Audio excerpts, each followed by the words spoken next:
Miss, paki-punch na nito. Compute mo na kung magkano, ha? Salamat.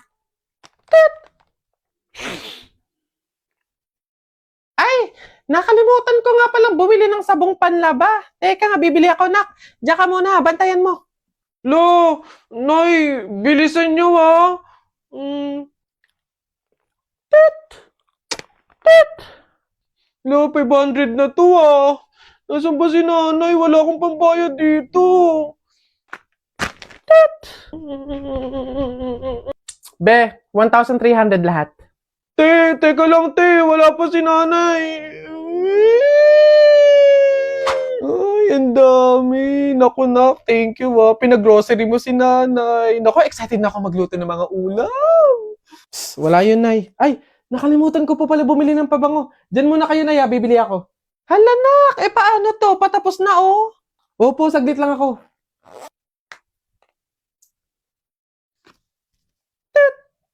Hello, ma'am. 5,000 po lahat. 5,000? Miss, pahintay lang yung anak ko saglit, ha? Oo. Parating na yun, oo. Maya-maya lang. Wait lang, ha? Nasaan na ba yun? Naku, ma'am. Madami pa po kasi nakapila. Tapos ang dami pa namin ipapunch. Pakibilisan po sana. Oo. Miss, pwedeng, teka lang naman. Oo, saglit lang. Parating na yung anak ko. Siya yung magbabayad, eh. Oo. Parating na yun. Teka lang. Oo, maya-maya, no? Nasaan ka ng bata ka? Malilintikan ka talaga sa akin pag uwi. Wala akong pang-abono dito. Oo.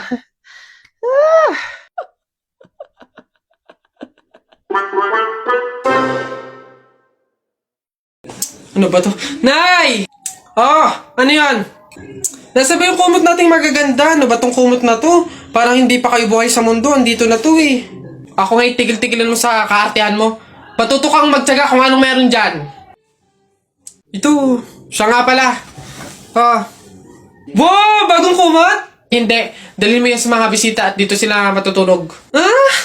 Ang daya naman, Nay! Nilalabas mo lang to pag may bisita. Para sa kanila ba to kaya mo binili? Aba, sasagot ka. Ay, Char! Uy, pre! Happy wedding sa inyo! Congrats! Uy, pre, salamat! Buti nakapunta ka. Kain ka na dun. O sige, pero teka lang. May regalo ko sa'yo. Abala ka pa talaga. Ano yun? Ito. Bakit arinola? Aba, wag mong tanggihan yan. Alam mo ba, sabi na matatanda pa, mahiin, na swerte daw yung arinola pag yan yung regalo sa bagong kasal. Ganun ba yun? Bakit gamit na? Yun na nga para doble yung swerte. Hindi naman pwedeng yung lagayan lang, kaya nilagyan ko na ng laman para talagang todo-todo. Babas!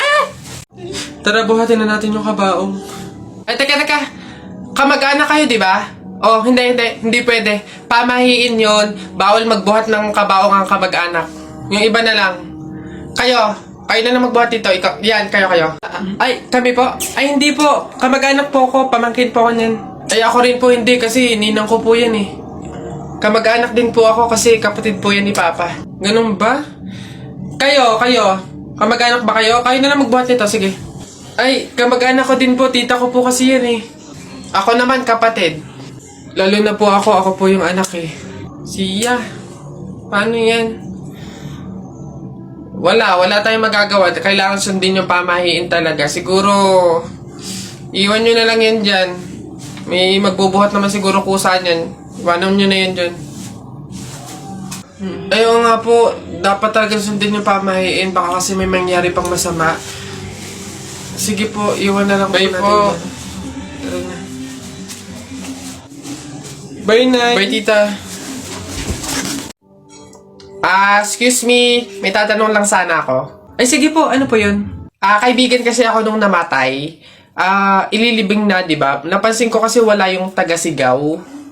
Wala ba kayong nilagay? Ay, bakit po kailangan ng taga-sigaw?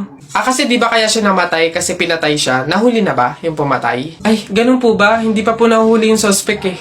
O hindi pa pala. Ang pamahiin kasi dyan, para daw makonsensya yung pumatay dun sa tao, is kailangan pag ililibing na, maglagay daw ng taga-sigaw para sumuko na yung pumatay sa kanya. Sige po, ako na lang po, yung sisigaw. Ay, ikaw na lang. Sige, mabuti. Ayos, sige.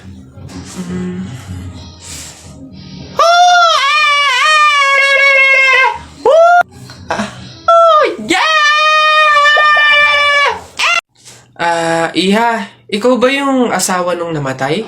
Ay, opo, ako po. Bakit po? Gusto ko lang sabihin na mamaya sa libing, bawal kang kasunod sa prosesyon ng patay. Ay, bakit po? Pasensya na iha kasi di ba pamahiin na kapag daw kasunod sa prosesyon ng patay yung asawa, maaari daw na siya yung sumunod na mamatay. Maigi na yung nag-iingat. Ay, opo nga, mas mabuting sundin na lang po, no, kaysa may mangyari pang masama. Sige po, gagawin ko po. Oo, kaya siguro dumaan ka na lang sa ibang lugar para makapunta dun sa sementeryo. Wait lang po, wait lang po. Hello, ate! Oh, hello, bakit? Ano ba, nasan ka na? Ililibing na tong asawa mo, oh.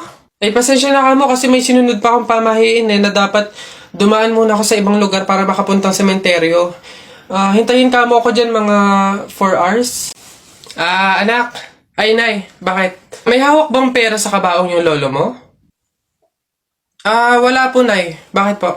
Ay, lagyan mo. Pamahiin kasi yun na dapat may hawak na pera sa kabaong yung namatay. Pinaka-pamasahin niya na kasi yun sa langit. Sige po, nay.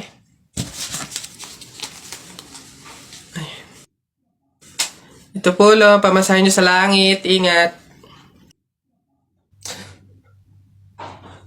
Nasa langit na ako.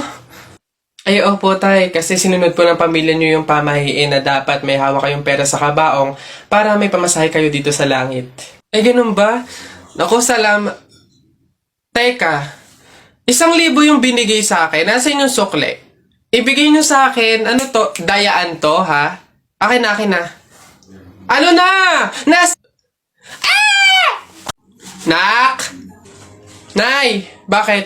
Mamaya bago ilibing yung lolo mo, kunin mo yung pera sa kamay niya, ha? Ha? Grabe naman, bakit kukunin? Kasi pamahiin daw, swerte daw yung pera na yun. Dali. Ay, totoo, Nay? Sige. Lo. Tabi-tabi lang po muna, ha? Kukunin ko lang po yung pera kasi sabi po, swerte daw po yun. Hoy! Anong swerte-swerte? Walang makikinabang na swerte ko hanggang sa huli kong hantungan. Dadaya ng mga to, swerte-swerte. Ako na nga tong namatay, aagawan nyo pa ako ng swerte. Makaranas man lang ako ng swerte sa langit, no? Akin yan! Swerte-swerte. Ayan na. Guys, mag-comment nga kayo ng mga alam nyong pamahiin, tapos babasahin ko isa-isa. Gagawin kong content. Dali, wala na ako maisip na pamahiin. Ubus ko na ata lahat. Dali na, wag kayong madamot. I-share nyo yan. Nay! Ano na naman yon? Natakot ako kagabi. Ha? Bakit? Diyos ko, nalagasan daw ako ng ngipin, Nay. Buti pa naginip lang yun. Ha? Naku, masamang pamahiin yan, nak. Pag doon na naginip na nalagasan doon ng ngipin, naku, madami daw pamilya ang mamamatay. Ito, to.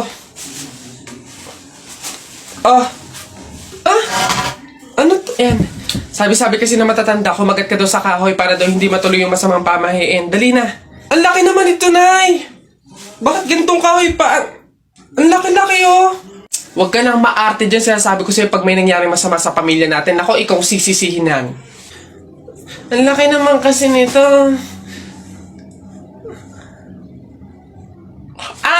Mabuti nga yung sumunod ka sa pamahiin. Mas mabuti na yung siguradong walang mangyayari. Nay.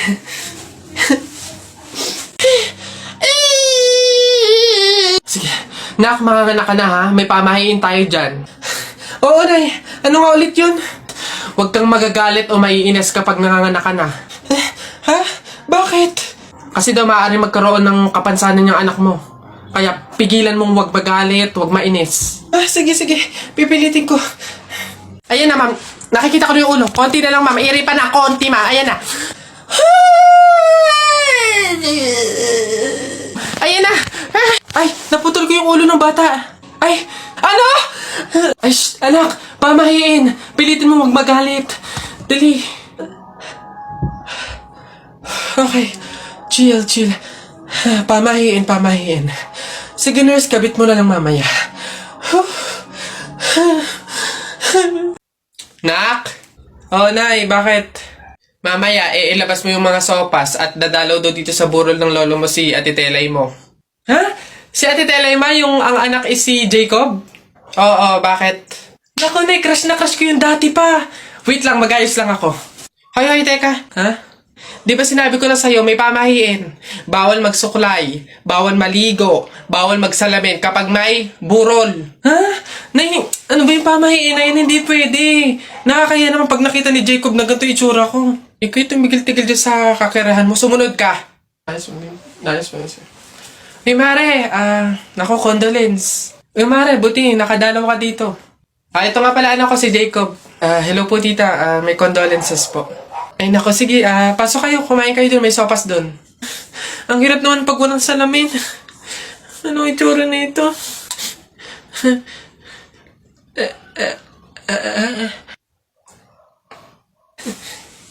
Hi, Jacob. Hi. Lintik na pamahiin na yan. Lala. Hoy, Aida. Ano daw bang kinamatay? Aba, inatake daw sa puso. Condolence, Mare. Ayan eh. Hoy, ang lata na nga nung pagkakaluto ng sopas, wala pang rekado. Diyos ko po, tama ka. Kanina nga akala ko, Diyos ang ibibigay. Aba, tubig. Nagtitipid ata.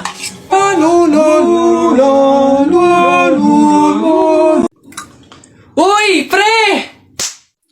Oh, ano na naman? Eto na nga, pre, ikikwento ko. Naniniwala ka ba sa mga pamahiin? Ba, hindi ako papaloko sa mga ganyan, mga pang-uto-uto lang yung mga pamahiin na yan. Ay nako, pre, ngayon, kailangan mo nang maniwala. Bakit naman? Anong mangyayari kung hindi ako sumunod sa pamahiin na yan? Ay nako, pre, hindi mo na iitanong. Nung hindi ako sumunod dun sa pamahiin na yon, may nangyari sa aking masama. Ay, oh? Ano yun? Ano nangyari? Hindi ko kasi sinunod yung pamahiin na kapag nakabasag ka ng pinggan, wag na wag kang lilingon kasi tsak na may mangyayari sa yung masama. Na-experience ko, may nangyari talaga sa akin. Bawal lang talaga sabihin eh. Kaya, mas mabuting sundin mo na lang. Ayan, daya naman. Ba't hindi pwedeng sabihin? Pero sige. Ano yung pamahiin? Pag nakabasag ako ng pinggan, wag akong titingin sa likod kasi may mangyayari sa aking masama. Sige, noted. Susundin ko yung pamahiin na yan. Nay, anong ulam? Ay, nabasag ko yung pinggan. Huwag titingin sa likod, pamahiin yun. Masama yun, may mangyayari sa yung masama. Huwag kang titingin. Teka lang. Paano kung inuuto lang ako nun? Paano kung hindi naman totoo yung mga pamahiin na yan? Diyos ko po, hindi ako papaniwala sa mga ganyan. Ay! Ano ka? Sorry po! Ikaw na bata ka, humanda ka talaga sa akin. Kasal ko pa yan, tapos binasag mo lang? Ha? Pasok! Garote talaga yung aabutin mo sa akin! Pasok! Magtanda ka ngayong bata ka! Kaya pala bawal lumingon. May mangyayaring ang masama. Maglalayas ako, sakit-sakit ang palo nyo. Uy, Telay, nako. Una na ako, salamat sa pahapunan. Ay, nako, sige, ingat ka, walang anuman. Sige po, tita, ingat po. Bye, salamat ulit. Oh, sige. Anak. Oh, Nay, bakit? Iikot mo yung plato, bilis. Ha? Bakit, Nay? Basta pamahiin yun kapag aalis yung tao galing sa hapagkainan, iniikot nila yung plato para walang mangyaring masama dun sa aalis. Ha? Ganun ba? Sige, Nay. Uy! Oh, ano ba yan? Ikaw talagang bata ka? Ha? Nay, sabi mo iikot yung plato. Iikot mo na ayos. Ay, Nay, sorry. Pag sa bastos talaga ng bata.